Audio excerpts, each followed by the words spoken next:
โอเคสำหรับ EP ที่53เป็นแพลตฟอร์มเกมเนาะเป็นเกม Pay to Earn ที่เขาจะเอามาโปรโมทใน Telegram นั่นแหละเนาะ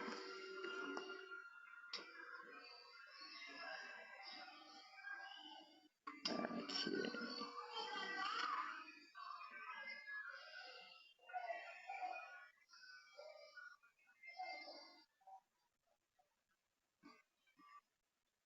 Golden Guardian เนาะเป็นเกม Pay to Earn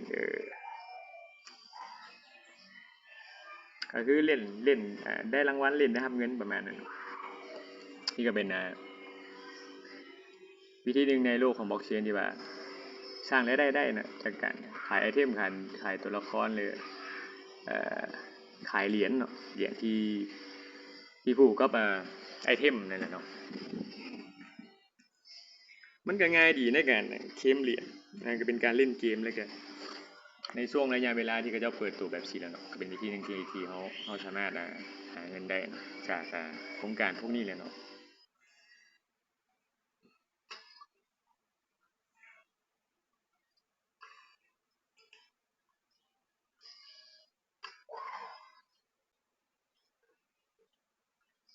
Golden Guardian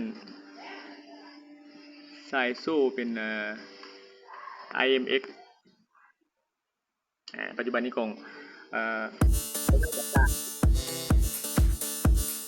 แต่จะสร้างให้ทุกคนเลยสร้างอาชีพที่แม็กปัจจุบันนี้ใช่มีเรียมอยู่นะนี่ก็ว่าจะเอาเข้ากระเป๋าแล้วจะเอา NFT กันจะอะไรมันยังเป็นพาแกนทิ้งใจเป็นอีเรียมอยู่เนาะมันด้วยพาแกนที่สูงเลยว่ามันคุ้มกันเลยก็จะรอดหาตัวซีเรียสแม็กแล้วนะเดี๋ยวจะเอาเหรียญเขาของ IMX เนี่ยเนาะ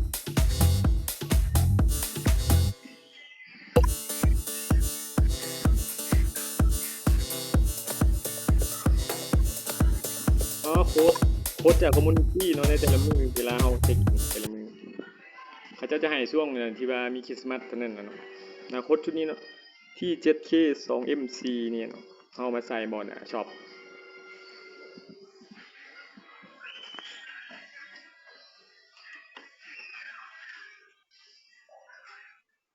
จะได้โทเค็นอยู่2,200โทเค็นเกมเอาไปซื้อใช้ซื้อไอเทมแล้วก็ซื้อสกิลของตัวไอสีท้องเนี่ยนะของตัวโกลเด้น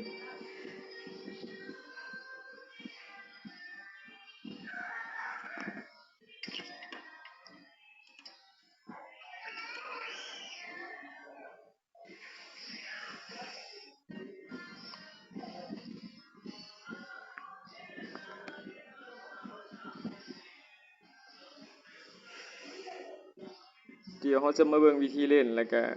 เขาจะไปเบิ่งหลังบ้านเนาะหลังบ้านเขาเจ้าว่าตลาดนี่เป็นยังไงแล้วก็อยู่ในเซนใดจะได้ adopt จากใส่เนาะแล้วก็เขาไปหลักๆเขาไปเบิ่งตลาดนั่นแหละเนาะแล้วก็วิธีไป adopt จากเขาเจ้า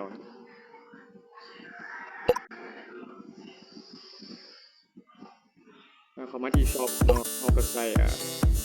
แตะไปที่บนโค้ดเนี่ยเอารหัสจากคอมมูนิตี้เนาะไปอยู่ในคอมมูนิตี้เนาะจะเขาจะเป็น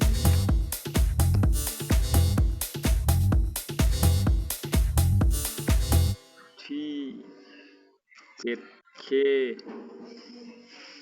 2MC โอเคคอนเฟิร์มถ้าบอกผิดเราก็จะได้ครับเฮ้ยตัวรหัสที่มันอันนี้ที่ 7K 2MC หาเบิร์ดอันนี้อยู่แล้วโอเคแล้ววันนี้ใส่ไปแล้วเนาะ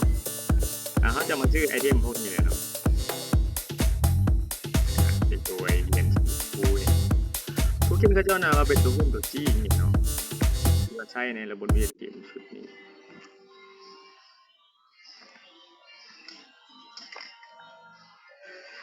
ตลาดเกม NFT ก็ค่อนข้างง่ายแล้วมันก็ค่อนข้างง่ายเนาะบ่เครียดเวลาเขาเล่นกับเหรียญพวกนี้แต่ว่าการลงทุนก็ค่อนข้างเครียดเนาะเพราะว่าเนื่องจากว่าเขาก็ต้องเบิ่งเนาะว่าเป็นเหรียญของเกมเนาะว่าเกมอย่าลืมว่าเขาเป็นเหรียญที่ว่าใช้กับเกม กับเบิ่งมันคนซื้อขายแล้วบ่หรือว่าวอลลุ่มสูงบ่หลักๆก็จะประมาณนั้นถ้าเขาเอามาใส่เขาก็จะบ่ต้องเอามาใส่ซื้อไอเทมซื้อตัวละครในเกมเขาก็บ่ต้องไปคิดกับราคามันครับจะเอามาเล่นถ้าว่าจะไปถึงรายการก็เบิ่งเนาะว่ามันมีคนซื้อขายบ่หรือว่าวอลลุ่มมันสูงจำเป็น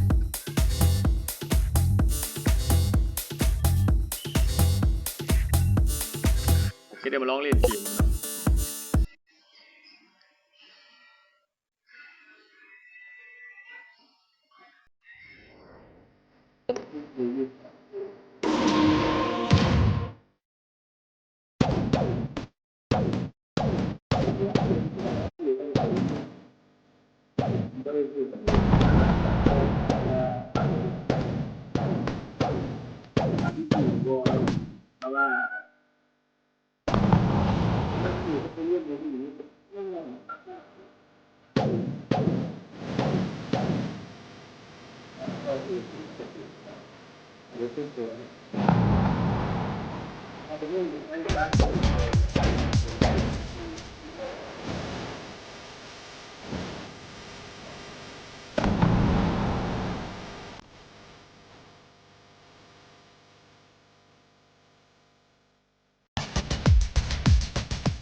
สำหรับสีทองผู้ประจนภัยสีทองผู้ยุ่งการเดียนอยากมาเป็นตลาดกับตลาดเพราะมันเป็นหน้างานเนาะมันจะก็มีฮอตคอยเนาะแล้วก็มีเนี่ยเนาะชุดเกมชุดนี้ถ้าเขาพอไปเล่นหรือเขาไปที่ต่างจะได้เรียนตัวจี้เนาะอาจจะเป็นคะแนนหลายกว่าเนาะว่าเป็นโทเค็นแค่นั้นจะก็ให้หลายอันนี้น่าจะเป็นคะแนนเลย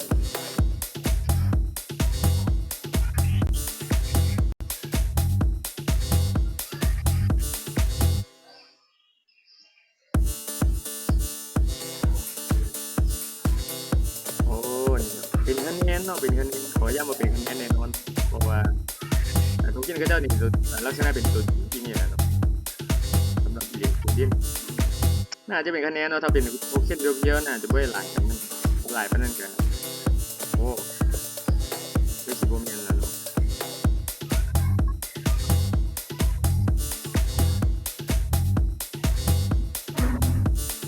อันนี้แพลตฟอร์มovertake.ber เป็นแพลตฟอร์มเกี่ยวกับเกมจะเบิ่งตลาด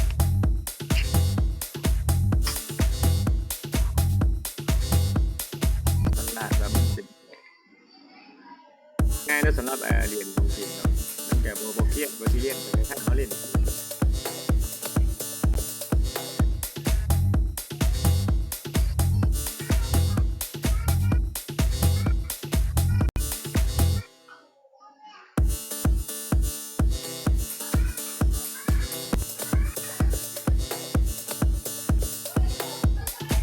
รุ่มทั้งหมด300,000ทีม1,600,000 300,000 กว่าเนาะ300,000 กว่าเหรียญเจ้าของผู้ถือครอง 6,393 สำหรับโทเค็นหรือว่าสุดของชุดนี้มันขายได้เนาะซื้อได้ขายได้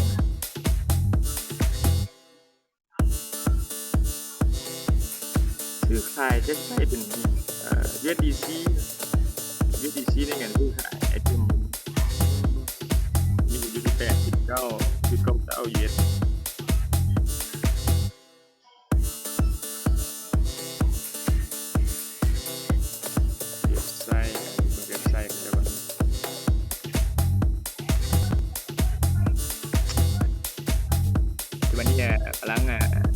develop อยู่เนาะก็ยังบ่ชัดเจนปานใดว่าเขาเจ้าเป็นเกมแบบใดค่อนข้างโอเคนะมันภาพงามดีเนาะแล้วก็ค่อนข้างเสถียรแล้วนะ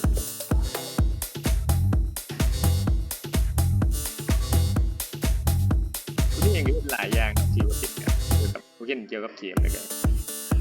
เป็น FP พวกนี้เนาะจะมีทอนคัมแบ็กแล้วก็มีตัวด็อกจีเนาะของที่น้องแบบคอยอะไรอย่างเวฟไดมอนด์หลายอย่างอยู่เนาะที่เดี๋ยวนี้จะไปลงเน้นไปที่ตลาดค่อนข้างเยอะนะครับค่อนข้างคอมมูนิตี้ค่อนข้างหลายคนเลยนะครับเน้นไปที่ภาพงามเนาะที่เน้นด้านงามเลยตัวละครค่อนข้างเจ๋งนะผมว่าเนี่ยพวกเอฟนี่มันอาจจะเกี่ยวกับงานศิลปะของตัวละครเนี่ยมันเจ๋งๆโอ้โหลดได้เนาะ iOS แล้วก็ Google โหลดได้โดยไม่เล่นได้เป็นเพจด้วยอยู่ในเชนของ IMX เดี๋ยวถ้าไปเน้นเอาไซโซตัวนี้เข้าแล้วเดี๋ยวนี้จะซื้อเหลือเย็นเนาะมากับพอยังเป็นของอยู่เคยอีเทเรียมอยู่นึงแต่ค่าธรรมเนียมมันสูงนี่ก็เลยบ่ซื้ออันนี้เทนึงอยู่ที่$10มันถ้าเอาซื้อโทเค็นเนี่ยบ่หลายสมมุติซื้อลำเล็กลำน้อยเนี่ยมันขึ้นค่าธรรมเนียมเดี๋ยวรอถ้าไซโซเขาเจ้าแท้เนาะผมจะซื้อมาแล้วเอาอันนี้ที่เขาเจ้าเนาะเรื่องเหรียญพวกนี้นี่หรือว่าโทเค็นพวกนี้นี่ผู้ใดฮู้ก่อนจะได้เปรียบเนาะมันจะมีของรางวัลให้นะเวลาเขาใช้เป็นของไปเจ้าก่อนเดี๋ยววันนี้ก็ซื้อได้เนาะตั้งแต่ผูกวีซ่าแล้วก็มาสเตอร์การ์ด